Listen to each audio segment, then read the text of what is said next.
All right, so all y'all should see the numbers in the upper left corner as we're going. So, all right, 3, 2, 1. Here we go.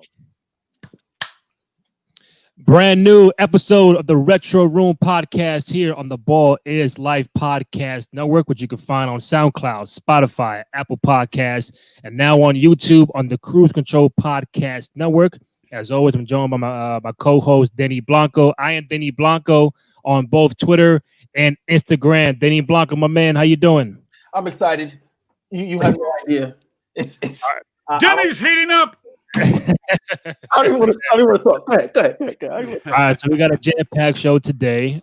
You can follow me on Twitter and Instagram at Randy J Cruz, RENDY, the little J CRUZ. So on the bottom right, we have the author of the NBA Jam book, Mr. Reyan Ali, who's on Twitter at NBA Jam Book. Reyan, my man, how you doing? I'm doing great. Thank you so much for having me. I'm super excited. Tim has already said, and he's like taking the mood from here to like right up here. Like, oh, and of course, below me, the man, the myth, the legend, the icon, the man, the voice behind the legendary NBA Jam, Boom and Shakalaka. He's heating up, Mr. Tim Kitzrow. Tim, my man, how you doing?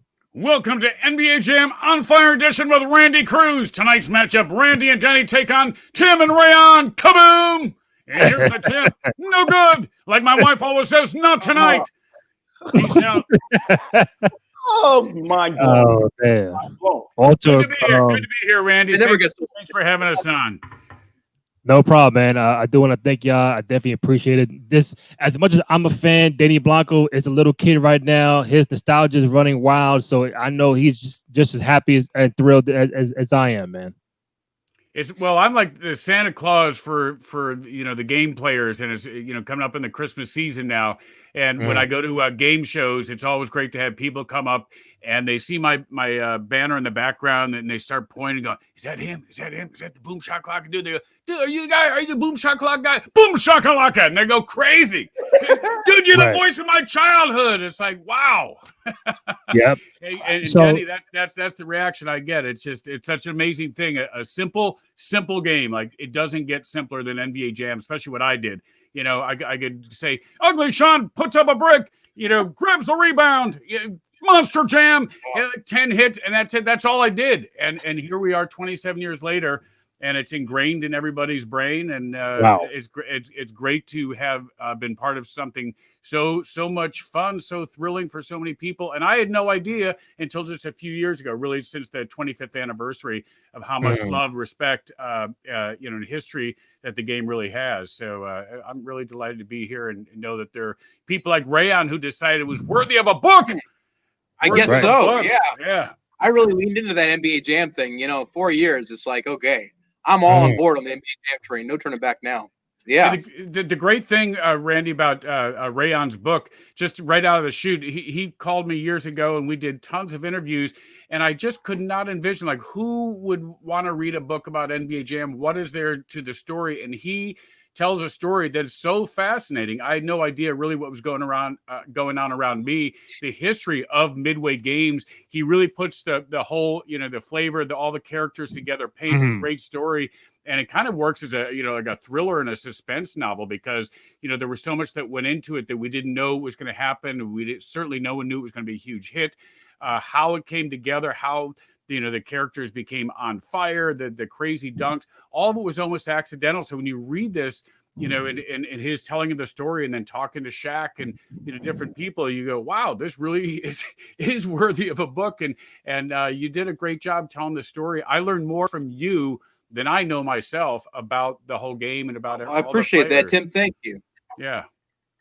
Well, it's kind of like Insert Coin too, the new documentary that came out. Tim, thank you so much. I really appreciate it. Yeah, it's a telling of a time, though, that's, 90s is the sweet spot for gamers and for certainly arcade and sports arcade. NBA Jam was the first big licensed sports title. And there is so much excitement still around that title. But it's a time that will never come again, because it was almost accidental that there were so many players that were brought together by happenstance, great designers, Mark Trammell, Sal DeVito working with the great Eugene Jarvis, who did Narc, and there was Total Carnage, all these great titles. So we were like in the middle of this, kind of a punk rock storm garage band experience in a little factory on California Avenue. And then Mortal Kombat comes out. It was like one hit after another. It was like Motown, the factory just putting out hit after hit. And everybody always asked me, did I know it was going to be a hit? No, there's no way. And certainly to the tune of $1 billion, $2 billion, and 27 years later. So, right. Yeah, there's a great story to be told. And Reyan, man, he did like 69, 70 interviews, all the players, their reaction to it. So anybody who hasn't read his book yet, you're in for a treat. So Tim, you're living in Chicago, right, Tim? Yeah. Mm-hmm. You live in Chicago, right? Yeah. So with me knowing that, I had to wear this nice shirt for you. Boo. Boo. Yep. Mind you, I am not a Bulls fan. I'm a Knicks fan. I think I tell everybody that before. Denny's a brand new Brooklyn Net fan since the day KD and Kyrie signed. So he's a fake Brooklyn Net fan. So Denny, I'll start with you. So when Tim says the game comes out 27 years ago, what's the first thing that comes to your head? Because I'm like, wow, like I'm old. That's my childhood. I can't believe it's almost 30 years. So what's the first thing that comes to your head when you hear the game came out 27 years ago? First thing that comes to my head, which I just spoke to Reyan about, was the infamous game, NBA Jam, when I first actually got my hands on it and got someone to challenge me in this game, and he beat me 5 straight games by like 70 points. And we continued to play this game during 93, 94. I'm a sophomore in high school, and we're playing this game, and I was just telling Reyan that the trash talk that happens in the game assists you as a player playing the game. So mind you, this guy's playing me, and he's talking trash with the game. He's heating up. He's on fire. You don't want me on fire, G. You don't want me on fire. I had to deal with this for months until I took a 3-month sabbatical. Okay, 3 months, went away and played nothing but NBA Jam for 3 months, came back, and I beat him every single game after that. I never thought I could actually zone in and do something like that, but I did, and it was beautiful. And when I hear your voice, and it's a distinct voice, and obviously I'm going to ask, how'd you get into where you are? How'd you, how'd this come about? How does someone have a voice that distinct and gets into this? But when I hear your voice, I get nostalgia all over again. I get taken right back to that room of me looking at that young boy's face and seeing him want to cry because I did him dirty. Thank you, Tim. I appreciate you. Thank you. Denny says, get that stuff out of here. No good. Can't buy a bucket. Thank you, Randy. Thank you. Please. Thank you. Never gets old. No. Never gets old. So I know I've had you guys on separately on the show. Tim, I had you on about 4 years ago. Reyan, I had you about maybe 1.5 years, 2 years the most. Great conversation with both of you guys about how you got to do the NBA Jam voice and how you began to write the book. So Reyan, you know what? I'll start with you. So you were a big time fan of the game. I think Tim mentioned you on the show before I even know who you were, saying there's a fan overseas in Philippines or Pakistan, and he's writing a book on NBA Jam. Yeah, so okay, cool. And then like I find you later on, like, oh, this is the same guy Tim mentioned about. What was it that drew you to NBA Jam as a kid, and then now when you're all grown up, what made you? What's the origin for you to say, you know what, I got to write a book about NBA Jam? All right, man. So as a kid, I didn't really know much of anything about the NBA. Well, Tim, are you gonna go into it? Launch into something. We got you. You got kind of like if it was a video game, man, I'd be asking a guy for my quarters back. You're like Patrick Ewing in the paint, like Pippen dunks over Ewing, kaboom! Oh, and then he steps over him. He says, "Get that stuff out of here." Right. You've been showing a little razzle dazzle. All right, let's see if we can get you Oh, up I to love speed it. here, Rayon. Yes, There we yes. go. All right. There Wait, we is go. it freezing up? You good? Oh, you're good. You're Are good. you good now? You're good now. Yeah. Okay. All right. Sorry. Don't have the best internet down over here. Yeah. So when I was a kid in the 90s, I didn't really know much of anything about the NBA, but I did love video games. And then one day I had a comic book. It was a Superboy comic book from like 94, 95. I think it was 95. And it had this ad for NBA Jam Tournament Edition on the back. And this one ad that Acclaim put out was so good that it caught my eye. Like the colors were really turned up. Like they spent a lot of money on getting like the nice printing for it. You could tell there was a difference over here. So I was like, yeah, let me try this game. And when I played NBA Jam, it immediately got me interested in basketball. You've got NBA Jam to me is like basketball, but with like everything, like just distilled down to the best stuff. You know what I mean? Like if you want the 3-point shots, you got those. The dunks, the crazy passes, you got all that. And you've got, just that minimum amount of players. It's just so minimalist. And I just remember just being so enraptured with it. I loved it. I loved it so much that I came in not knowing anything about the NBA. And then that one ad and then playing NBA Jam in particular led me to become a huge fan in the 90s. So I loved the NBA all because of that. And then, and as I was mentioning to Denny earlier, my very first ever writing gig, first ever one, was something video game related. It was for a Mortal Kombat website, like 98, 99 or so. And so, of course, Mortal Kombat was made by Midway, same people that made NBA Jam. And I started to get familiar with some of the people behind the scenes. Like, okay, I'd recognize this name from here, that name from here. And this is before you got a lot of information on the internet where you can just go pick up whatever. Okay, I've got an interview with whomever. Oh, this is this guy's Twitter. Like, this stuff is really rare. And I remember loving it so much back in the day and getting so interested in who these Midway guys were that when the opportunity arose years later to pitch a book, and it was to Boss Fight Books, and it was about a video game. I found them on the website. Boss Fight Books do different books about different video games, like one book about Super Mario Brothers 2 by one author, another one about Super Mario Brothers 3 by a separate author, another one about a Galaga book. And I was like, man, I want to pitch something over here. I really want to do something. But I was like, what could I do? So I kind of thought about Mortal Kombat for a second, but then I was also like, what about NBA Jam? I loved it. It had such a dramatic rise and fall story. Like, there's no way that like this game got to be so popular and make so much money and leave such an imprint on people, and then now not have any new games being made as of 2015, which is still accurate today. I was like, there's got to be something. So I went above and beyond. Most people did like 8 to 10 page long pitches to Boss Fight Books for their books. I did 37 pages because I really wanted this. Like, I really, really wanted it. And I just knew in my bones there was something there. You know what I mean? Like, the Midway connection, Midway was out of business by that point. And how does NBA Jam get to be so big, but then also you're not seeing any new games from them? And then, Tim was one of the very first people I ever talked to, while working on the book. And then I knew that Tim alone is an amazing character, but then he was also indicative that it was like this bigger arc. There's so much going on over there. So, I kind of felt in my bones that NBA Jam's got something special. So now, with Reyan mentioning Midway, Tim, I go to you. How did Midway find you? Did you find them? And then I recall when I had you on, you told me a story about you meeting Mark Turmell, who was the creator of NBA Jam back in 1992. So when you meet him, how does it go where he says, hey, I would like for you to be the voice of this game? What did you know about NBA Jam at the time before they put you on board? The simple distilled story, and you'll get all the details in Reyan's book, is that I was a guy who was pursuing acting and studying at Second City. Was interested in comedy, and I always wanted to maintain my passion for drums and rock band on the weekend. We call the weekend warrior thing. You're not going to be a serious musician and play out, but you want to keep it going.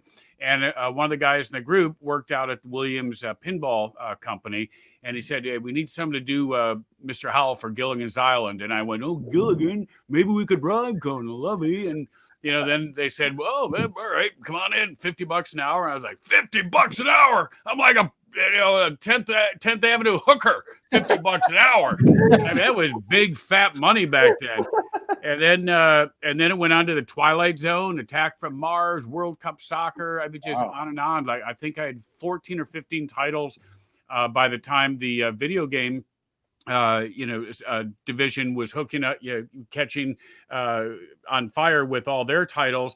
And Mark was very new to the company, and he was pitching this game. Reyan will tell you that it wasn't originally going to be even NBA licensed. It was just going to be a basketball game. But instead of the animated predecessor, which was Arch Rivals, animated by Brian Colin, this was going to be the digital capture, the motion capture. And so they thought, oh, well, we can do a more realistic basketball game. So Mark just knew of me. He worked across the street at Midway. I was still at Williams, which was the factory across the street, the pinball factory. And he basically just communicated to John Hay, who wrote the music for NBA Jam, like, hey, Tim's great. He's your guy. Like, we need a voice. You think you can do it or whatever? He offered it to me. And I think Reyan, actually, you pointed out in the book that maybe he had actually offered it to John Hay first. Yeah. Which is crazy. Hay brought it over to you. Back in those days, a lot of people in the games, like the designers themselves, anyone around the offices, like, would do the voices, jump in and do voices too.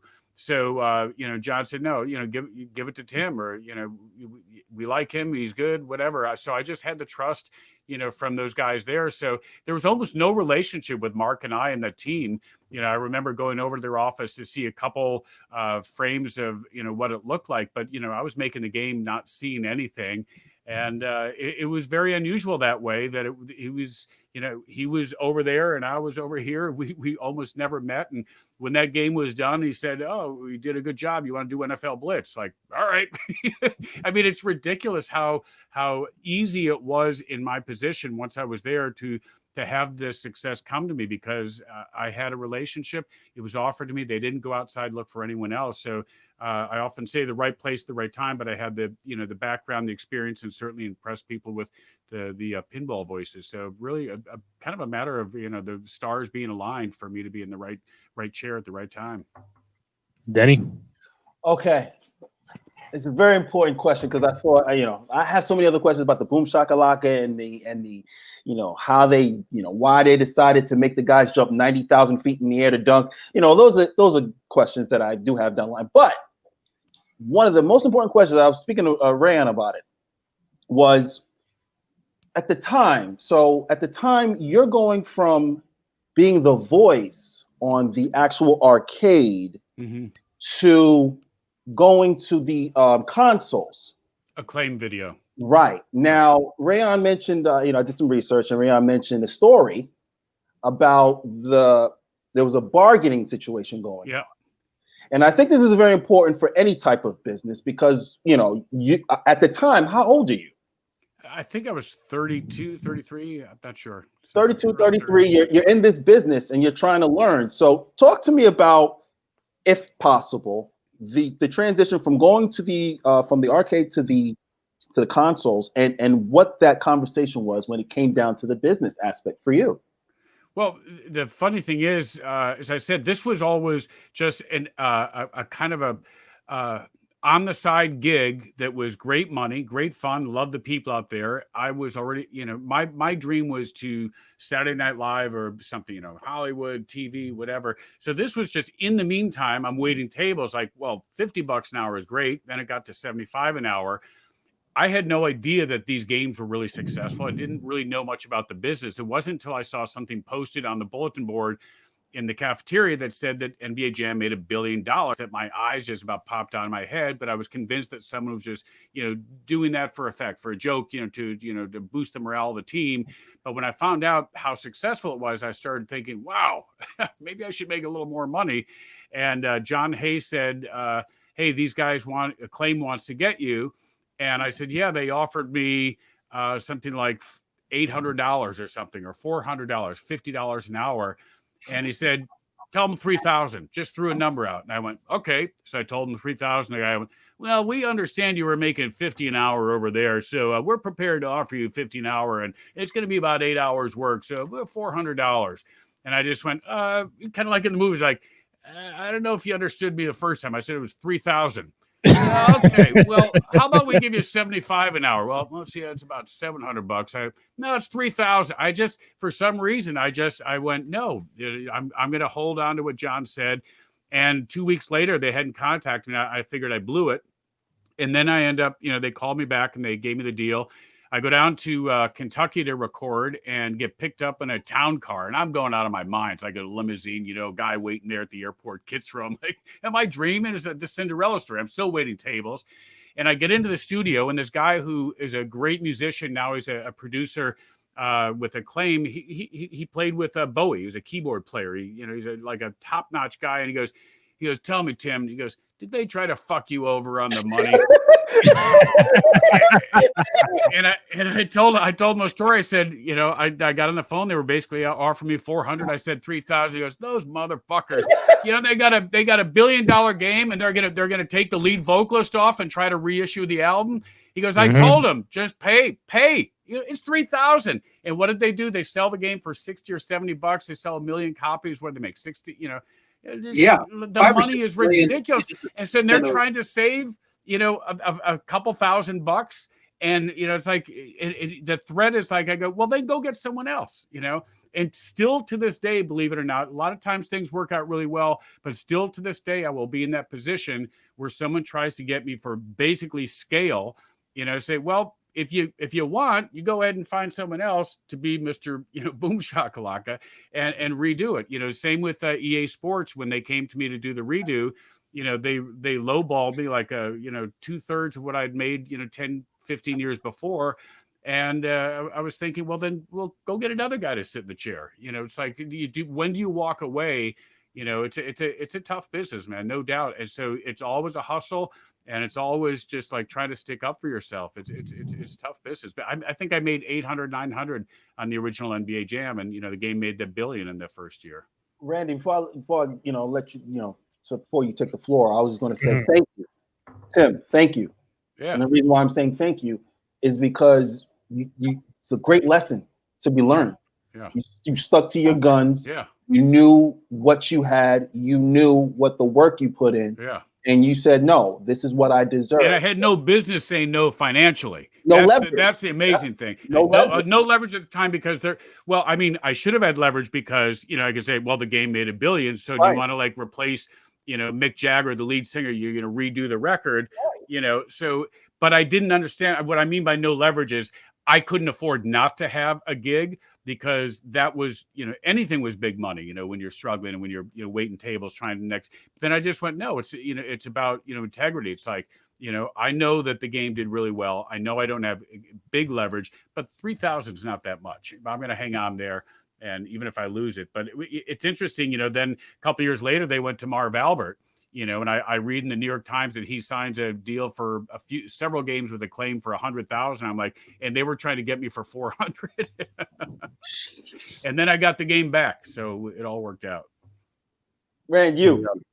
I got a question for both. I want to get, there's two perspectives, one from a fan from Reyan and one from someone who worked on the game in real time. So the question would be, so Reyan, at the time, let's talk about the landscape of video games at the time NBA Jam comes out. So we'll talk about 1993. At that time, you talk about the mega classics of Mario, Zelda, Donkey Kong, Mortal Kombat, Street Fighter, all that good stuff. And maybe Madden, I'm not too sure about Madden, but maybe not.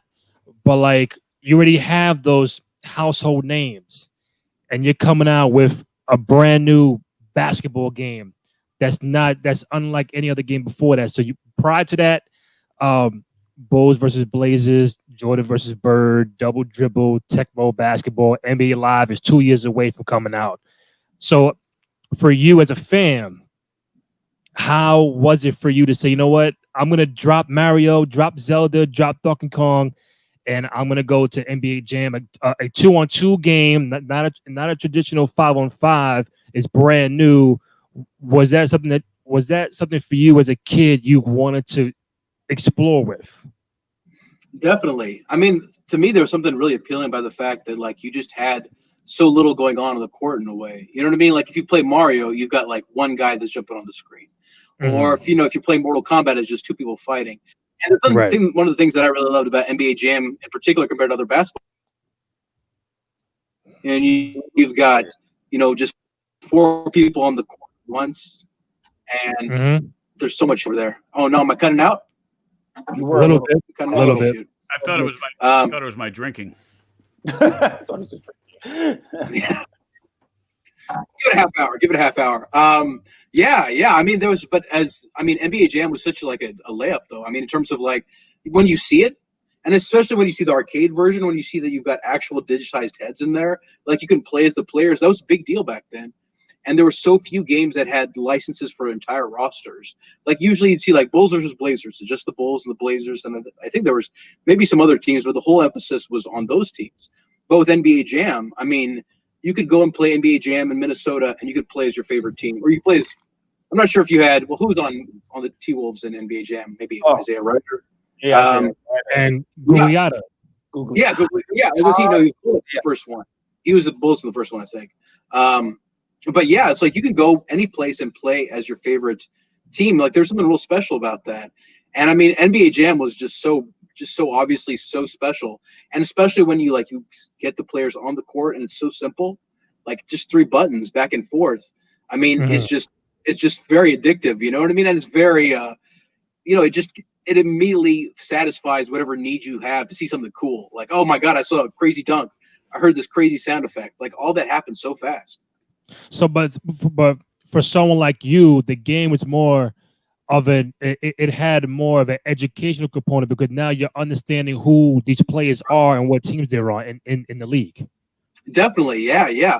And from what I understand while working on the book, I'm not alone. Like there are other people around the world, in the States and around the world who grew to love the NBA because of NBA Jam, which is super cool. This is something that's inspired by something, and now you're taking that love and applying it back on over to the original thing. So, my deep love for 90s NBA would not have happened with that NBA Jam, no doubt about it. So before Denny goes, so Tim, the same question to you. Now this company, Midway and Acclaim, are like, all right, you got these mega titles out there, but now they're trying to bring this game in to break the mold of sports type games. So I mean, at that time, did they talk to you about that? Did they mention to you about how we're going to come in fast and rolling with this brand new game and try to compete with the Marios and Zeldas and stuff like that?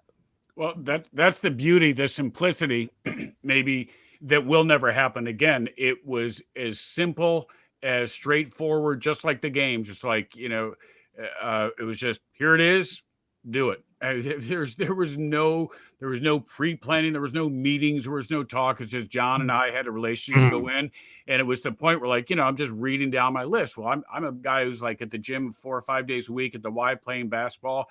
I love basketball. I watch every weekend, the Bulls, the Knicks, and the Lakers, the usual suspects.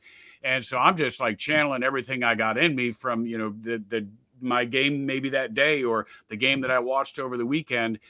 There was nothing. There was no discussion. There was no planning. There was only John and me. That was it. And I've been in, sessions now at EA Sports for the remake and for a lot of other games where we would have up to 5 or 6 guys in the studio, 2 producers, an editor, a sound guy, engineer, it's just like on and on and on, script supervisor. And it was just me and John. So of all the games I've done, that was as simple, as straightforward as you can get. And it's hard to believe. To me, it's my best work in a way because it was, we were all so naive, and it was just, a first take kind of things, like going in when you hit a musician, just like you just come in, Motown or whatever, a big hits, like people just go in and go, okay, next song. That's all it was.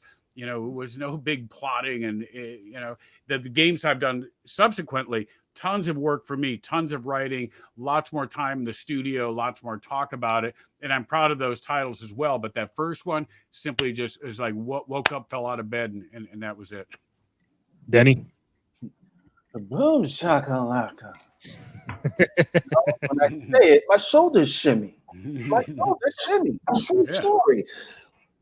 I read somewhere that you heard a song. Now, is this story true when it comes to the story of Boom Shakalaka? Yeah, actually, Reyan I think got the story for the first time. That I had always been looking for a way to claim complete credit, and I still am probably an idiot for not and denying everybody else's story, so I can have some copyrights and legacy with it. But it was as simple as this: John Carlton, another sound guy down the hall, listening to a lot of Sly Stone, and one of their favorite songs, their famous songs, was "I Want to Take You Higher," which the more I think about it, should be some musicians should do a I Want to Take You Higher remix, because it was the chorus that's actually saying boo, not boom, boo shakalaka laka, boo shakalaka. I want to take you higher. What a great thing. Guy doing a double somersault on fire. I want to take you higher. Boo shakalaka laka, boo shakalaka. Bow now now. Bow now now. Okay. Bow now now. Okay. I mean, that was it. So he leans out the door. Whether he thought Sly is saying boom shakalaka, he liked the sound of boo shakalaka. So he yells to John, and this was how small the offices were. He could literally like just stick his head out and go, "Hey, John, tell Tim to say boom shakalaka." John goes, "Hey, Tim, say boom shakalaka." I go, "What's boom shakalaka?" Just say it. I went, boom shakalaka. All right, what's next? That was it. That was it. It wasn't like you like saying, okay, we're going to add boom shakalaka to a dunk or boom. Nope, it was just on the fly, and it took me a while to realize exactly what we had, what was done. That was, I say, this was the gift from the gaming gods, John Carlton, and probably some good marijuana, and the headphones and Sly Family Stone, that we didn't realize till later that boom shakalaka, and get out your dictionary, is the greatest onomatopoeia. It's the sound when you hit the rim, boom, and then that rim shakes, shakalaka, boom shakalaka. He brought the boom, so when a guy misses a dunk in the EA Sports version, if he misses a dunk, I go, well, he brought the boom, but he missed the shakalaka, or no, he missed the boom, but he got a lot of shakalaka. A lot of shakalaka, but he missed the boom. So the rim's shaking, but the ball's now 40 feet away. But it's the perfect expression. You can't have a bigger superlative when that violence of Shaq smashing the backboard, boom, shakalaka, crackalaka. I mean, it was the most perfect thing to ever fall into anyone's lap, for a sports game or anything else. And it was such a satisfying thing to say that it's made its way into the American vernacular and pop culture. A few years ago, Ivy, what's her name? Beyonce's daughter was singing. Yeah, Blue Ivy. Yeah. She was like 4 years old, and her dad put the last track, like a little improv of her singing Boom Shakalaka. TMZ reached out to me that day. Hey, Tim, you came up with Boom Shakalaka. What do you think about Blue Ivy's Boom Shakalaka? Like, what the hell are you talking about? It's like 8 in the morning. Who the hell are you? What do I care about Blue Ivy singing Boom Shakalaka? Oh, that's amazing. Oh, man. That's you. So Reyan, you while doing this book, I know you had to interview a whole bunch of people, whether they want to be interviewed or not. And at the same time, you as a fan learned a couple things that you might have not known or haven't heard of in a while. So what are some stories that the people who you interviewed sat down with you and they say, you know what, I never knew that? I will say, I mean, Tim was a huge source of amazing stories, but Mark Trammell, the main creator of NBA Jam, had so many amazing little things over there. Like, for example, I learned that in high school, he was really into computer programming, but he had to choose whether he wanted to be into computer programming or play basketball. And he went with computer programming. And, that was something that's not necessarily NBA Jam related, but it was just such like a perfect kismet, like thinking that it all came so full circle for him. But on the NBA Jam side, I learned so many things that I had no clue about. I mean, I learned that so much of the stuff was so impromptu. I mean, like, those crazy dunks, those wild dunks all happened because Eugene Jarvis, like Tim mentioned, the godfather of Midway, somebody who's behind classic games like Robotron and Defender and Cruz and USA and all these games. He was in Mark Trammell's office when Trammell was testing out the dunks. And at that point, they digitized the dunks in the game, and they were regular dunks. But, they were just doing the regular height.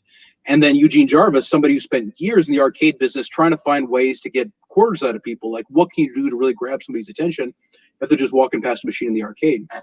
And, Eugene says, like, I like it, but they should jump 3 times higher. And Mark hadn't really thought about this, but he's like, okay, yeah, I'll try it. And then he liked it. And then, that's what led to those crazy dunks. And I mean, Tim doing Boom Shakalaka, that was Kismet too. That just happened. On Fire Mode, that happened when Mark Trammell and Jamie Rivet, who was a programmer on the game, they decided to go to lunch one day, and they went to Burger King.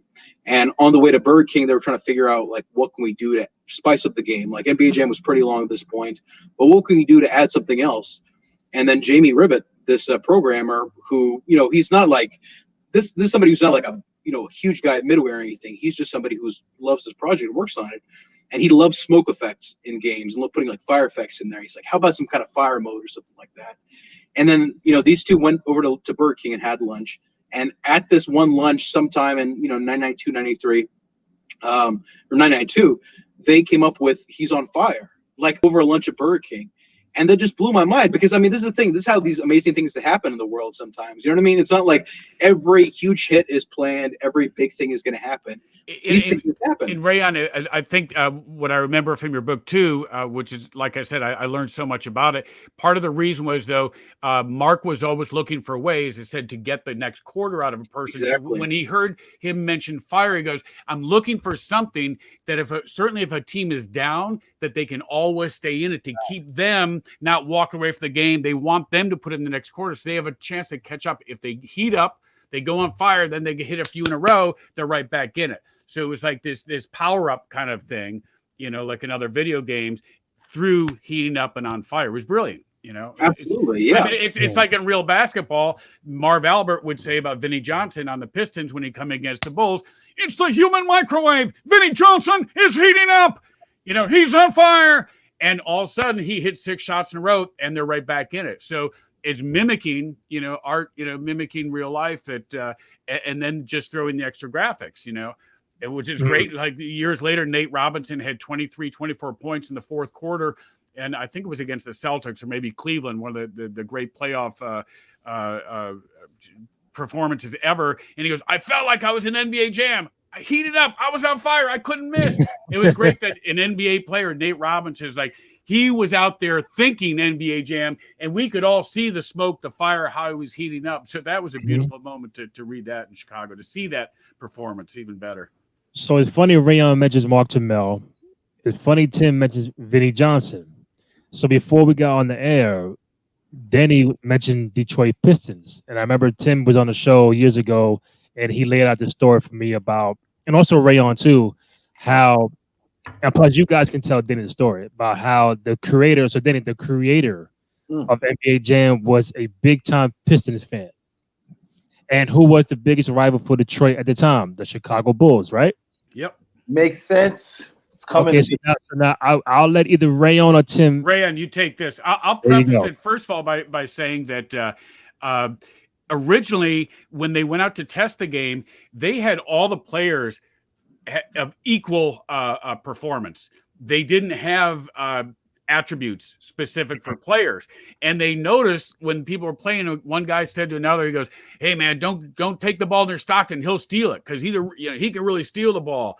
And they were assuming that those attributes were in. So you have to play them like real NBA players. And Mark and Sal, they're expecting the players to mimic what their real life attributes are. So we've got to change. We can't just basically play in everybody's an AI, a generic robot, you know, same body, same this.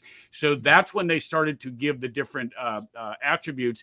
And then further than that, they were able to manipulate things. And I'll let Reyan take on the story about why the Pistons got some special attributes. Yeah. So Turmel was a huge Pistons fan. He's a Michigan native, and he joined Midway in the late 80s, back when the Pistons, you know, that Bad Boys era was in full effect. But, you know, there was that Bulls-Pistons rivalry. And, you know, Turmel would go around the Midway office, you know, chanting "Bad Boys," and he would have his Detroit jersey on. He would have the merch on. All these Bulls fans would not be happy about this. And, you know, there's some camaraderie over there, but you know what? You want your team to win. And then, lo and behold, by the early 90s, situation is totally different. The Pistons era is over, and now the Bulls are on top of the world. So, you know, when Turmel was working on this game, and he was like, you know, it's my game. I want to put something in it. I love the Pistons. So he skewed it so that if you're playing the Pistons versus the Bulls, in the fourth quarter, I believe, is when the Bulls are going to start to go down in performance and the Pistons will go up, and Scottie Pippen will just become, you know, bricklayer over there. Like, he can't do anything.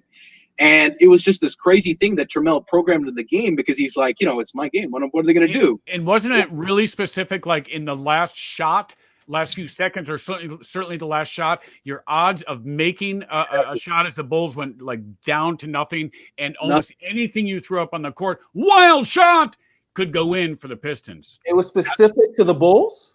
Specific to the Bulls and Pistons. Well, yeah. No. Right? I think, it was specific for the Pistons, but I think, I don't know that. That's a good question. Whether when you played the Bulls specifically, there was anything more, if they would miss, your opponent would miss. I know it was skewed toward the Pistons would win, and that they would have a much higher percentage to make that last shot. So any gamers out there playing in tournaments, remember that. Yeah. Reyan, I'm sorry for interjecting. I wanted to apologize to the gentleman I beat over and over again using the Detroit Pistons. I am sorry. I didn't know I had a leg up.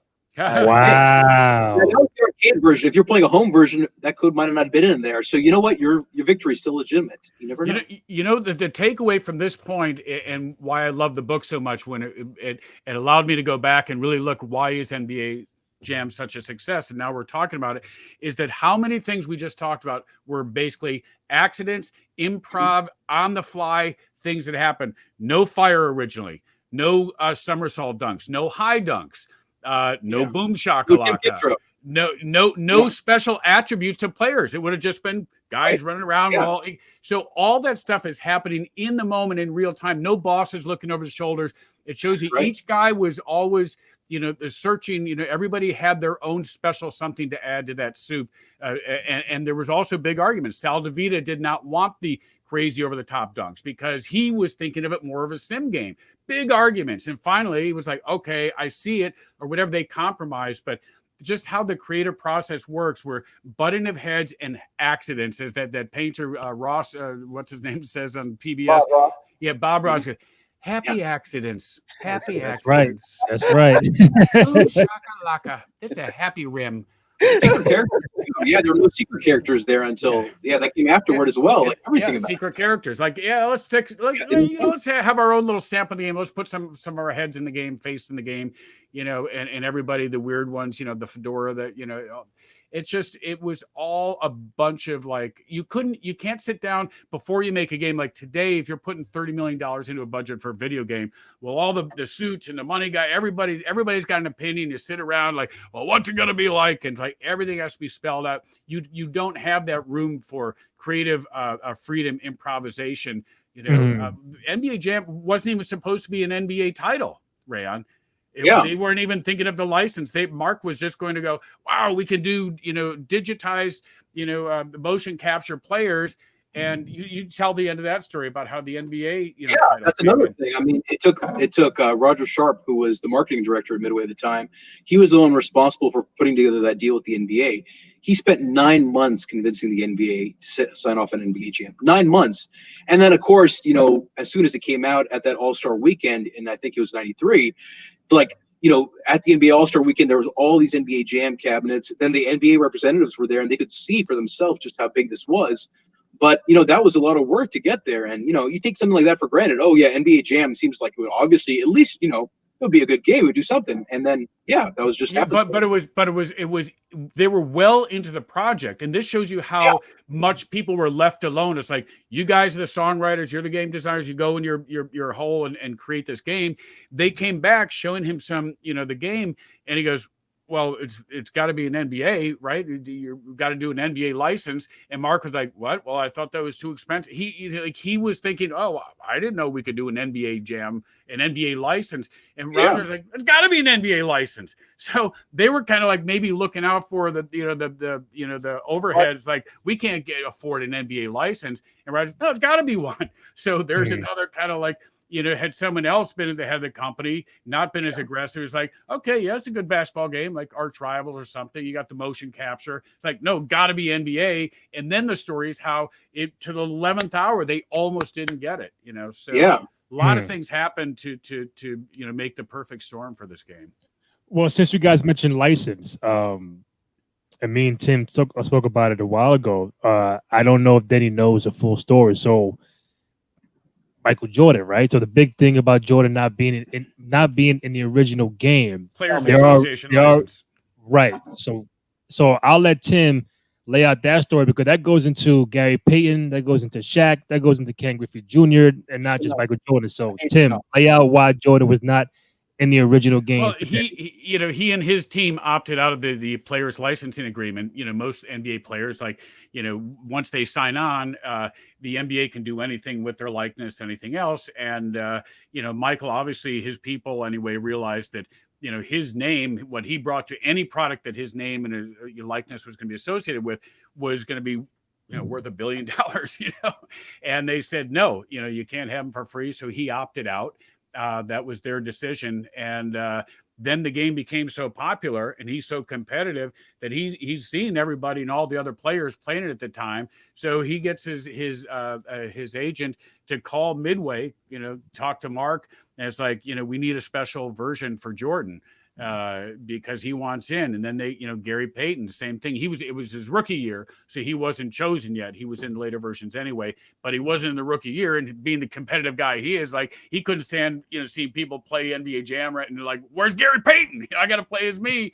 So that they got themselves into the game. I had to come back in, of course, do the names, but they made a handful of cabinets, shipped them to Gary, Ken Griffey, same thing, and Michael. And I have spoken to Gary, and he's got 3 cabinets. Somehow he bought 3, and he said, I know they're worth a lot of money. He goes, anybody wants to play NBA Jam with me and my sons, come out. But we got them in our house out here on the West Coast. So Tim, these players they're signing their likeness over for free of charge. They're not going to get paid anything extra from any. All the NBA players received was an NBA Jam cabinet. That was, and the way I found that out is Steve Smith ran into him. Someone told him, hey, you see that guy over there in a restaurant, like that guy's the voice of NBA Jam. And he comes over, hey man, the voice of NBA Jam. I was just playing that last night with my kids. I can't believe I got to tell my kids. And I'm thinking, what world am I in where Steve Smith, Hall of Famer, is telling me he can't wait to tell his kids he met me. I'm going nuts. And I said, what do you mean you were playing NBA Jam? He goes, yeah, play, on the arcade. And he goes, in my home. I go, how did you get one of those? He goes, that's how they paid us for it being an NBA Jam. He goes, I've had it ever since. He goes, it's, kids grew up playing it, love it. So isn't that funny? That's the players, that's what they got. They didn't get any direct money. I'm sure that there's money like in all the things that they do under the umbrella of the NBA license agreement. It comes back in and they share it or goes into pension or whatever. I don't know how all that works, but it was too bad that Michael didn't make it in because, I mean, think of that explosion of that moment, to have had him in the game. But that once again shows you, it's like when people ask the question of like, without Tom Brady or without Aaron Rodgers or without Patrick, they'll take a star out. Like, is your team going to be successful? Is this new video game in the height of the NBA era of Michael Jordan without Michael going to be a success? It makes $1 billion without him first year. So imagine what it would have done with him. That's all I can think of. Randy. Wow. Wow. Randy, I don't think his games ever made $1 billion in his, his NBA 2Ks or whatever ones he licensed. And I wonder what he got for license to be in those games. I'm sitting back as a playing these games. I'm sitting back playing BJ back there. I'm like, why isn't Jordan in this? Yeah. What is wrong with? And I'm yelling at the NBA, thinking it's the NBA's fault. Yeah. You could have did the deal with Jordan. He's the best player. Yeah. And to sit back and hear you say, no, it was a business deal. Yeah. It just wasn't, good at the time for Jordan until it was. Yeah.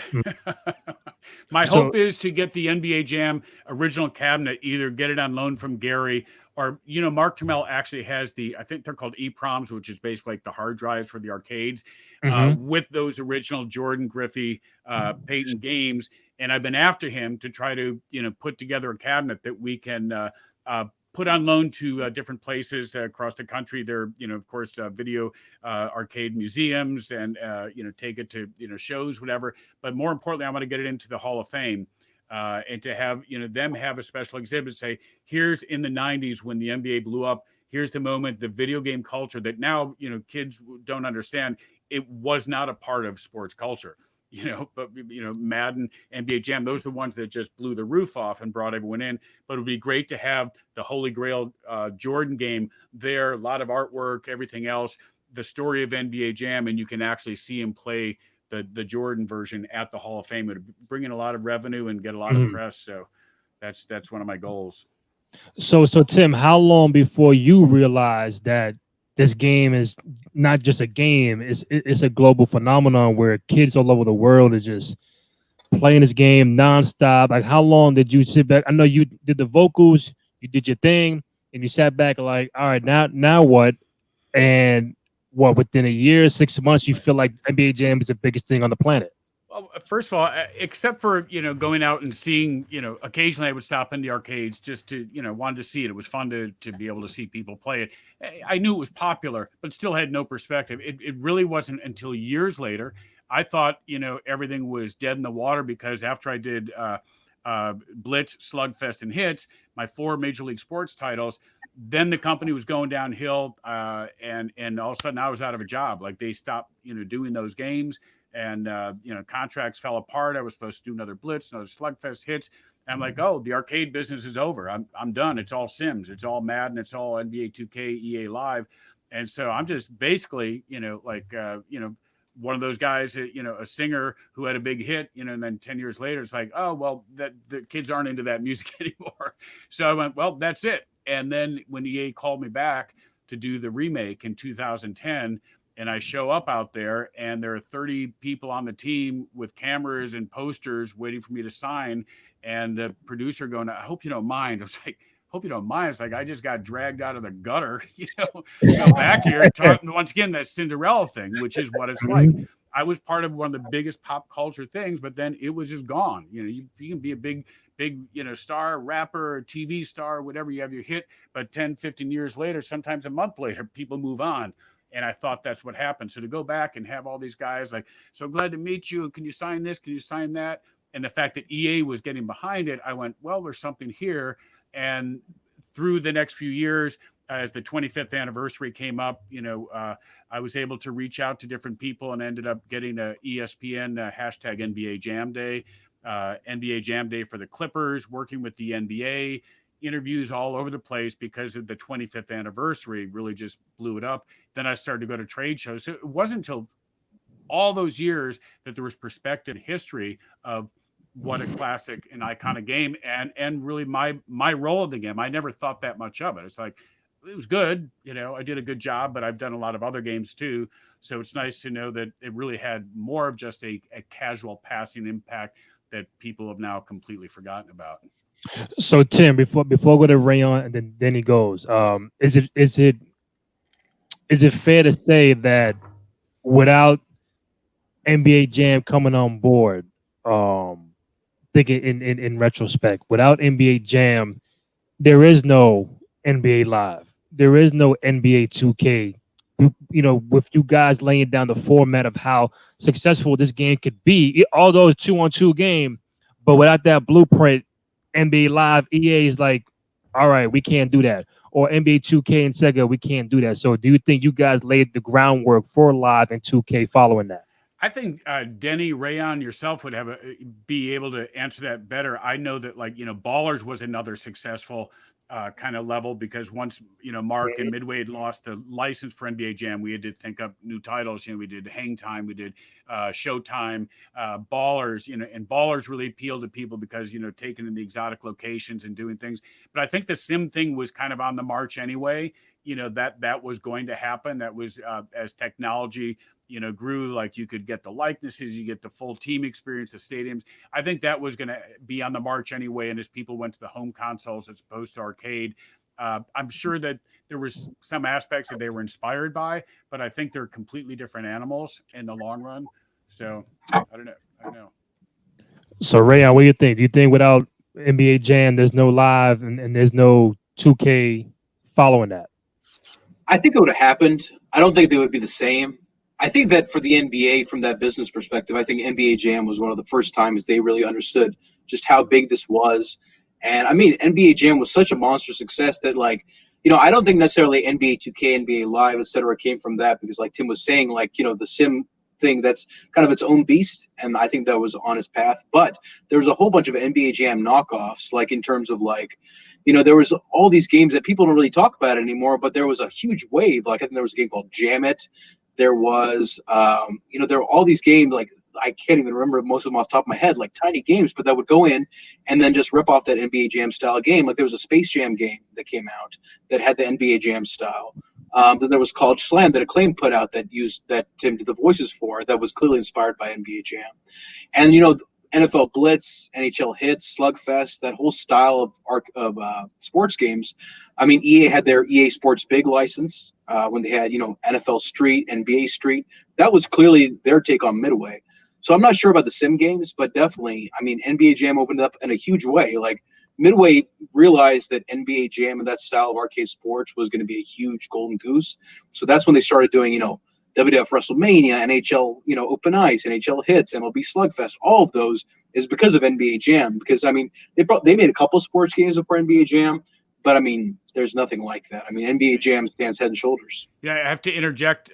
When we did the EA in 2010, the EA version, I remember going to E3, the show in California in LA, and they were really pushing WrestleMania, really, really pushing. I think that's the title, but their first big wrestling one, and we ended up winning best sports game at show, NBA Jam, and that was their $30 million title.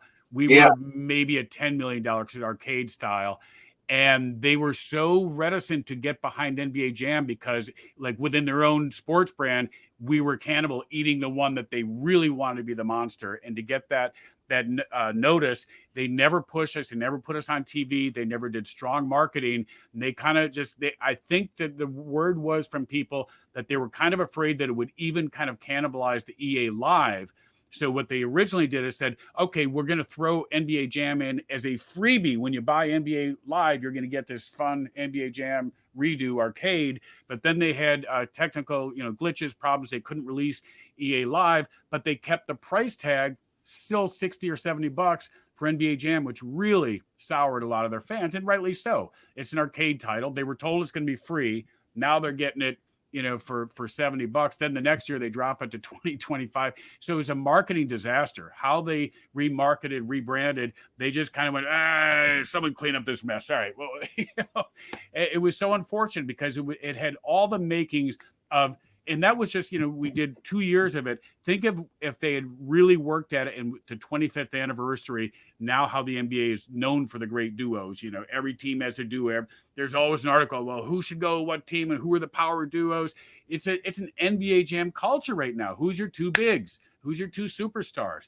And they could have come back 25th anniversary and done a TV campaign and brought all the new young stars in, and they let it go. I think Randy, you asked that. Yeah. Randy, you asked that, right? You asked that. Yeah. Right?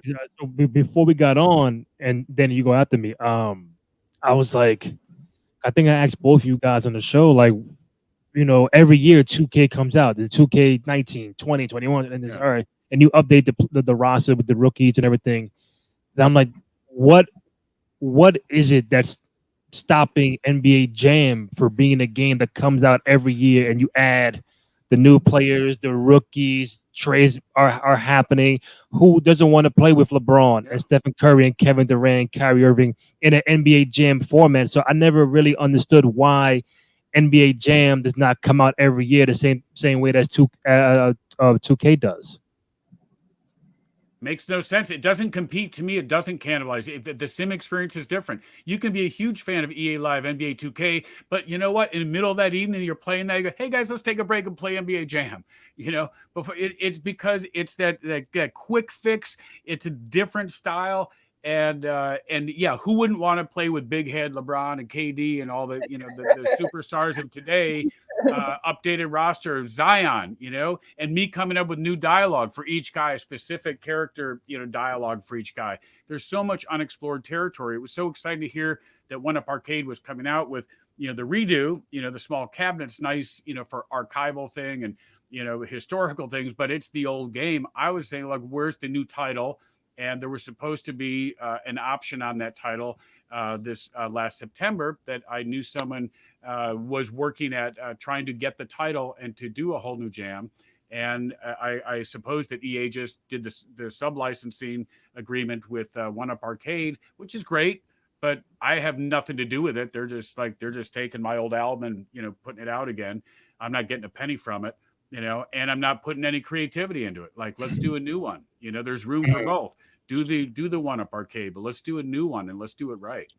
Like, could you imagine the kids nowadays play the game? Zion dunks the ball, and Tim is doing the boom shakalaka. Zion Williamson from downtown. Like, I don't know, man.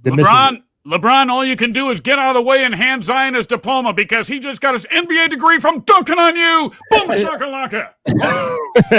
Zion Williamson, another proud graduate from dunking on you. Kaboom. I can now die. I just want to let you know, I can die. Yeah. My last question for me anyway, because I've asked all. I mean, I think I've picked you guys' brains apart. For you, Tim, and even for you, Reyan, the game culture now, we're all of a certain age.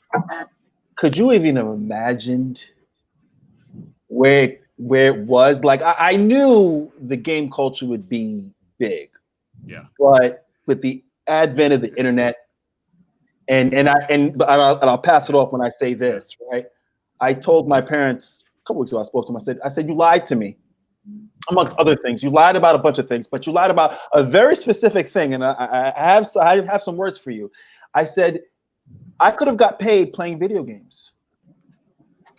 You lied to me. You told me you can't get. You're paid. wasting your time, Denny. What's it? You're not gonna make a living off this. And every single time I would look at my mom, slam the controller down, and go and read a book and go and do this. Yeah. And now. Look where we are. Please, Tim, with you first, and Reyan, please tell me how you feel about the culture now, and did you have any idea it would be this? The prehistoric version of esports, I just still can't wrap my head around watching people play video games as an entertainment. Watching people watch people play, which I watch along for watching esports, but the early version was like. Any of us in the arcades, me walking around the NBA Jam cabinet, watching, like behind the 8 people that are up around. It's like, that was kind of cool. Like, oh, who's going to rule this thing? So the virtual playgrounds. Like, I wanted to see at the NBA Jam cabinet who was going to rule. I wanted to hear the trash talk. And there was a buzz. There was an excitement. So take that group of like 8, 10, 20 people around the arcade cabinet, filling stadiums now. $17 million purses for Dota Jam, 100 million, 200 million players around the world for these giant, titles. That's not a lot of years. So to go from, it was fun to go to the arcade to see a bunch of people. And there's all the people who didn't want to get up and, nervous. They weren't good players watching. Well, that's happening on this level now where, how come I'm not getting paid? I got to shout for these esports. Yeah, I mean, I used to literally like stand behind the NBA Jam cabinet, and the guys were, doing their thing. I like, puts up a brick, ugly shot, get that stuff out of here, boom shakalaka. And I turn around and he like slowly like, this is fucking annoying ass back here. But one guy would just, go, hey man, you sound like the guy in the game. I go, I am the guy, dude. Boom shakalaka. Drop the mic and walk away. But that was me doing my first esports shoutcasting behind the guys. And, I actually been talking to some people. I should look into it. And someone said you should get involved with NBA 2K because they need some more excitement, entertainment value for their esports. So, Reyan, I was going to ask you in that same token.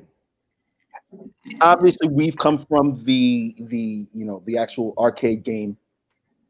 Has your name ever been number one on an arcade game? And I mention this because obviously we talk about Midway, we have NBA Jam, and then Mortal Kombat. Am I correct here? Mortal Kombat. So, I mean, walking into an arcade with 10 or 12 of your friends, maybe not your friends, walking in and looking on that screen and seeing your 3 initials up there, being number one. Have you ever felt that? I have never. Never. I've never felt that. Never. That's one of the things that really bothered me. Is like, I would always play them, and honestly, I'm not even that particularly good. I just have a passion for them, and I feel like I get them. But no way. You know what? That's a good thing about having these arcade one-up cabinets is that there's nobody else to play you. So now I'm on top all the time. But But yeah, no way, no. And thinking about how much things have changed over over these decades, it's still really heartening. Those that people still love NBA Jam so much. Like I don't think I would have. And like all these classic games, like Arcade 1-Up Success, and there's all these remakes and always reboots and always new things coming out. And they're always trying to find ways to take a classic game and re-release it in a new format. Like I'm not sure I ever really saw that coming. That like the games that we were playing or the games that Tim's Casey was making back then would still find such a life all these years later, as opposed to being something that had their moment. Now the fad's gone, it's disposable. But these games hold up, and I think that will the people that are young playing the games that come out in 2020, have something like this 20 years from now or 10 years from now? Probably, but it still feels like there's something special. I mean, those games, they hold up to such a degree that I think that, people just keep coming back to them, I remember Game Informer magazine, they did like a top 100 or top 200 video games of all time. And NBA Jam was on there. Of course, as it should be. But I was thinking, like, this is a magazine that came out in like 2017 or 18 when I read it. And this game from 93 is still on there. And it's going to still be there. 20 years from now, people are still going to be talking about NBA Jam. And that just goes to show the quality of the work that was both put in the game in terms of the programming, in terms of Tim's voice and just that energy and excitement. And on the marketing side and the licensing side, I mean, it had everything going for it. So it makes me really happy that, like, okay, this is something that really has staying power. Those games from our childhood, people still want to pick up and play them. You know what bothers me most about the sim style is you're trying to recreate a game digitally. And, now we all have, monster TVs. We're seeing the game as never before. So the idea of like seeing it done as realistically, as good as graphics are, like people are not that impressed anymore. It's like they expect the best graphics in the world. Right. They expect it to look just like the Lakers and the Celtics, whatever. So now you're watching a recreation of a game. And then the sportscasters, because it's full length, it's timeout, it's this, that, to fill the space, you get a lot of, well, he came out of Kentucky, and you look at the rotation on that ball. In practice, he likes all this bullshit to fill. It's like, it's hard enough to just sit through a telecast and listen to it if it's not a great announcer in the moment. Mm-hmm. But to hear the repetition of trying to sound like you're in the moment, there's something that's really spooky and turns me off about that. Just give me Kevin Harlan or me and Marv just screaming over the top. Let your mind fill in the blanks, get some good music going, but we don't need to recreate the sound of casual play-by-play guys. Like, and you watch the way he took the ball over, the half-court line. I think they've got to be aware of this 24 seconds. Like, no, shut up. This isn't a watch-along. Right. It's recreating guys trying to be in the moment as sportscasters is just freaky to me. Freaky. I was going to say, Randy, I was going to mention also the just understanding at the time when these guys are in this room creating this video game. It sounds like, Tim, and correct me if I'm wrong, it sounded like there was pressure, but there was no pressure, because you're talking about an environment where no one's really looking like, well, they did this before, so we have to do this. It's zero pressure. Zero. Yeah. Just have fun. That's all it was. Like a band. Just like pick up the guitar, pick up my drumsticks. Let's go. But and also too, I mentioned, Randy, also the fact that there were no fouls. Yeah. There was no backcourt. Who decided that those things would be tossed out the window for a basketball game?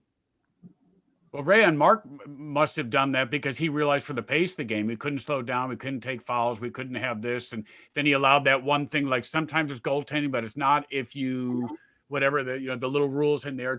They had to keep the game moving at that frenetic pace where you are like they were creating the crack.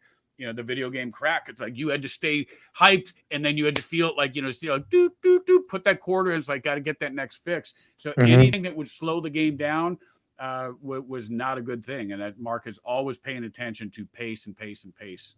That's smart. I would want to go back real quick and harp on what Denny mentioned about the culture now. Like you mentioned, kids and grown men get paid to play video games. They're on Twitch. They build a whole community of doing it. All these esports. There's a place downtown where all these chairs and lights and come on down. They got their own computer screen. It's just different now. But so, Tim, if you knew back then what you know now,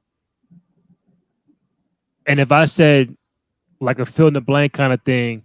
If NBA Jam came out in today's era, in today's culture, you fill in that blank.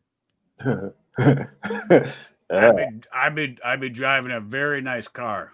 I mean, the awareness of like what the monetary, like Denny, you were saying, like had someone told me early on, like, you know, I didn't think there was real staying power. It wasn't real money, wasn't a real career in this. You know, I thought it was a little more, you know, flash and pan. You know, this is going to last for a moment. And I, you know, I was proven right at a certain point when, as I said, the arcade industry crashed. Oh, okay, well, that was a nice, fun little career, you know, but it wasn't a life changer. It wasn't something that, you know, could, you know, buy me a house. It was just, it was fun while it lasted. And now what's next as a creative person. So, I mean, I am now looking at every angle, you know, to try to capitalize on entertainment and monetize at the same time. That's why I reached out to the NBA, realizing now everyone is probably your guys' age that grew up on NBA Jam. They're running entertainment and throwback, you know, Thursdays and whatever. So I just started reaching out to them saying, hey, how about, you know, put me in for the halftime and we'll do a highlights thing on the Jumbotron. And they were like, dude, are you serious? I mean, so there's things that I could not have even thought of before that I could cold call an NBA team, work for the Warriors for 2 years, doing their playoff highlights, you know, and finals highlights. That's because guys like you, the name recognition, NBA Jam, the sound of my voice, they realize that's going to resonate with their fans. So yeah, if I found, you know, to go back to your question, Randy, is like, I would be smarter business wise because it was just too easy and too much fun, but I didn't think of it as the business the way I should have when I was younger. So for Reyan, I got this question for you. The fact that, again, harping on what Danny said, the fact that NBA Jam, you could say it came out at the best time, but at a bad time too, because one, you could say the fact that if a video game comes out now, they got press, they got rollout, they got social media, they got commercials, they got ads, they got spokesperson, NBA players saying on TV, hey, buy this game November or whatever. Back then, all you really had was word of mouth, a little ad in the fucking newspaper, maybe a TV commercial here and there, and that was it. So, but NBA Jam elevated to a global phenomenon even without all the promotion, and that's why I asked him. Imagine if NBA Jam came out today, it would just sell out every single time. So I think they did a great job without the mega promotion back then. But it's always the what if, like, man, if that shit was out today, it's just. That's what I just said. That's what I just said. I started to jump in, but that's what I just said about EA. When I realized if we did all that without the you know, something behind it, a $5 billion company like EA, and if they still did it today with these modern players, it's just ridiculous to think how crazy it could get. Right. So then, so Reyan, in your opinion, you did the book, you interviewed Tim, a plethora of players. Matter of fact, real quick, what players did you interview? And who are some players that you feel like you wanted to get but weren't able to? So I definitely tried as many people as I could. I reached out to Bill Laimbeer, for example, and I was almost close to getting him. Did not work out. But yeah, who did I get for the book? I got Glenn Rice for the book, who was amazing. I was a huge Glenn Rice fan as a kid. And he loved NBA Jam. He was telling me these stories about, you know, staying up till 3 a.m.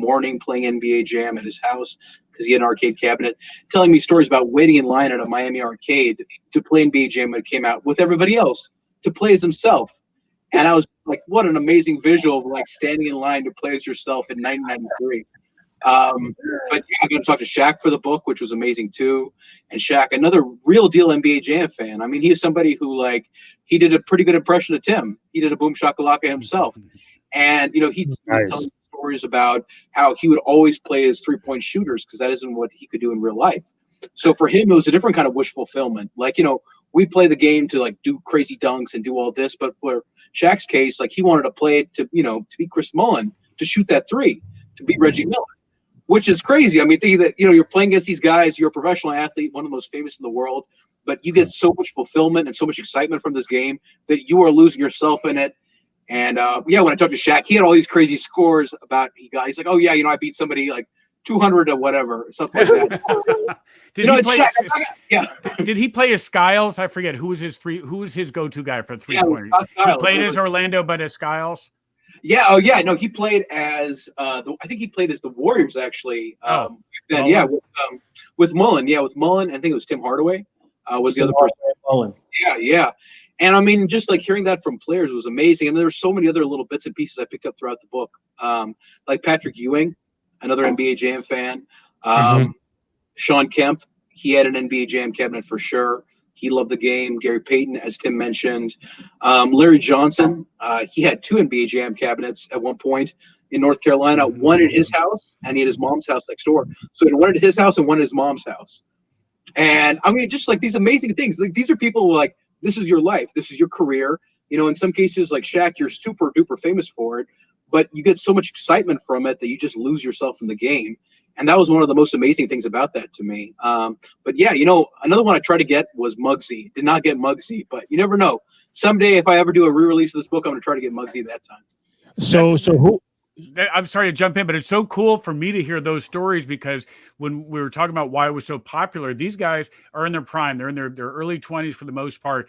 And think of them having the Avatar experience of seeing themselves as kind of superheroes. And in the Shaq situation, that he's able to do what he has always wanted to do is like burn some guy threes in his face.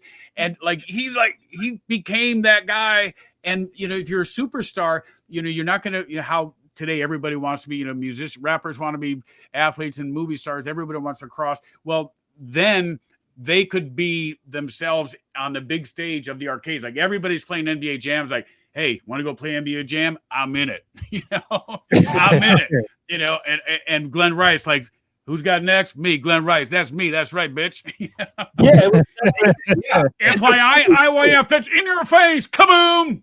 Right. And then the excitement for me to think of these guys yelling my catchphrases because it's just you have to, because when you're in it, like you trash talk, you turn, you say boom shocklock or I'm on fire or whatever. But it cracks me up that this whole generation is like they're as excited as the regular fan base and their NBA players. Yeah, I mean, there's the story of the classic Orlando Magic squad of Shaq and Nick Anderson and Penny Hardaway and Scott Skiles and Dennis Scott. All those guys would get off of a bus. And, you know, after, you know, doing a long trip, and Shaq or somebody would say, you know, NBA Jam in my room at 10 o'clock, you know, be there or be square. And then all these guys would come over, all these athletes in their prime, one of the most popular teams in the league, and they'd sit there and they'd probably trade a lot of money, do a lot of drinking, do a lot of partying while playing NBA Jam. And I'm like, what an amazing visual. Yeah. What a beautiful visual. Yeah, and that, to be down there like in Florida, Miami, Orlando, whatever, like no nightclubs in Cristal and, you know, girls all over the place. It's like NBA Jam. NBA Jam. Yeah. And they probably had some beer on ice in the hotel room. I mean, just an amazing visual. Yeah. And I mean, this happened probably more often than you think with just how popular the game was. Wow. All right. So Denny, who was your go-to team to play with NBA Jam? Well, fortunately, it was the Detroit Pistons because I picked them to hammer my friend. Isaiah was small and crafty, so he could steal the ball. So anytime you came up court, it was gone. And then I had Lambeer, who was big and could also shoot threes. So it was a tough deal with me. So if I didn't pick Detroit, I picked Orlando, and I picked Scott Skiles and D. Scott. Same scenario. Scott Skiles stripping you of the ball, D. Scott for the three. Denny, a little trivia. Do you remember what Scott Skiles' all-time high assist for one game was? Oh, I do not. You know, I know. I know. We got Randy coming in here with the answer. 30 assists in a game. Wow. Scott. Yeah. Yeah, 30. It'll never be broken. It'll never be broken. Unbelievable. Still, I love to hear the stats like that. It'll never be incredible. That'll never be broken. Yeah. But Reyan, who was your go-to team? Man, original NBA Jam has got to be the Jazz. You know, Karl Malone and John Stockton. Like, you know, talking about a big man, little man thing. You know, you got that 1-2 punch. Plus, like, you know, Tim mentioned, like that original story of how they came up with the stats. That was because of people in the arcade seeing the Jazz play, you know, talking about John Stockton. So to some degree, maybe without the Utah Jazz, without that team, we wouldn't have NBA Jam as we know it today. And yeah, that was such a great, iconic duo. And I mean, I love the Jazz because of that. And then a tournament edition, always the Sonics. I love the Sonics. I mean, Sean Kemp and Gary Payton. It's a cliche answer, but it's a cliche for a reason. It's a classic answer because, like, another big man, little man kind of combo, and plus, like, that was to me the peak Sonics era. I mean, they did reach the finals a few years later, but for me, that was before they reached the finals when anything could happen. I mean, there's something magical about that green and yellow team. Now, Tim, you told me 4 years ago you've never played the game. Is that still true? I'm sure I had my hands on the buttons at Midway when I was in the cafeteria when I was working on Blitz a couple times. That's about as far as it goes. Too frustrating, man. I just like catch and release, I got one more question. I'm not sure about Denny, but I guess this is going to go for both you guys. Reyan, you go first because you got a fan perspective and a creative perspective from Tim. What's the overall legacy for NBA Jam? 27 years ago, big time phenomenon. It still gets talked about today. Still very nostalgic amongst us. But what is the overall, to you, Reyan, the legacy of NBA Jam? To me, NBA Jam is iconic pop culture. I mean, just straight up. Like, you can't use the word iconic very often and have it actually mean something because, you just throw around a word like epic. Oh, that's epic. Not everything's epic. But in the case of iconic, in this case, like, this is iconic. I mean, this is as 90s NBA as starter jackets or as trading cards or as, the Dream Team or as, some of those classic commercials. I mean, that is just so built in, so baked into the classic 90s NBA aesthetic that, like, NBA Jam is iconic. But, its legacy is just the arcade sports game for all arcade sports games to come. I mean, no matter what kind of game somebody was making the arcade sports genre, it had to have some roots in NBA Jam because it was so big. And it was just, it was a game that changed things for everybody. It changed things for Midway in terms of how they looked at sports games, changed things for the players in terms of how much they love video games themselves, and changed things for the NBA because I think they realized at that point, even more than any other, just how big the video game business could be and what this really could be. So, I mean, NBA Jam, legitimately, truly iconic with no hyperbole there. So, Tim, for you were there from day one, from the ground up. What's the overall legacy of NBA Jam for you? Well, I think that the fact that it is firmly ingrained in that 90s culture, NBA culture, when the NBA truly exploded, I can't think of NBA Jam without thinking of the Knicks Bulls series, the Pistons Bulls series. I mean, as a Bulls fan, obviously those resonate. There were a few other classics, but because the Bulls were on top, those games were so iconic. Those series, those teams, the rivalry. You don't have those kind of rivalries because there's so many switching of players, today. So when you went to NBA Jam to play, like, it was your team, your guys. So you had that same experience. Like, you were going to go up as Karl Malone, Stockton forever and ever and ever, against, the rivals. The fact that all the players were of age to find it, discover it themselves. It's a magical thing that it all happened at the same time. And today, I think that the fact that people remember it, they're passing on to their kids now. They're finding joy with it. It was a soundly well-made game. It was the right game at the right time, and that's all I got to say about it. So before I let you go, this is where we flex. So I know Reyan has some stuff in his house that I think he should show Tim, that one-up arcade machine. He got some other stuff. Don't show me that shit. Get that stuff out of here. Yeah, that's right. Look, I was telling you guys earlier. Let's do it. My stimulus money on this, I had to stimulate the NBA Jam economy. Yeah. Back when it happened, I was like, I really want to get it. I was like, I feel I can get it, but like I have it on right now. Wow, look at that. Yeah. Look at that. I mean, Tim, I have you right over here right now. You like, sexy motherfucker. Shaking that stick, shaking that stick, shaking that stick. And then I was showing earlier, but I got to show this, which was, Tim, you might have seen this, but way back before there was NBA Jam Tournament Edition. Oh yeah, yeah. These NBA Jam, these brackets. I mean, that's just crazy to me. It's like, this is how lo-fi it was. Like, some guy with the wet erase marker is standing up there. Don't lose the eraser because somebody's got it right for the next one. I mean, it was a different era, but I mean, I love NBA Jam, and just having just bits and pieces of that really gets me so excited as a fan still. Hey Tim, all I got is this. Oh, that's pretty cool, man. You got to send that to me. I'll put an autograph on it.